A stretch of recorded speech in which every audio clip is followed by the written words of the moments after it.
Agrandir et moderniser l'aéroport de Sharm el-Cheikh, voici l'objectif des autorités égyptiennes. Pour ce faire, le gouvernement bénéficie d'un accord de financement de la BAD, Banque africaine de développement.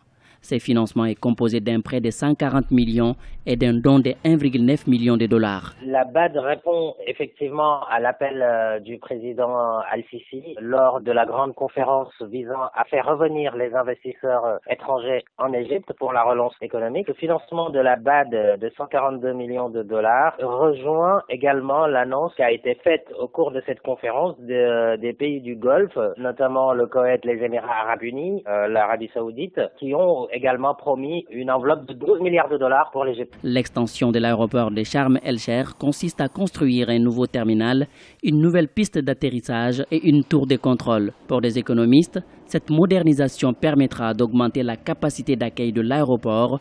8 millions de passagers supplémentaires sont attendus par an. L'agrandissement de la capacité d'accueil de l'aéroport de Sharm el-Cheikh est une très bonne chose pour l'économie égyptienne, pour la simple et bonne raison que on sait que le tourisme est la première source de devises étrangères pour l'économie égyptienne et que les arrivées internationales de touristes, selon l'Organisation mondiale du tourisme, représentent entre 9 millions et 10 millions de touristes.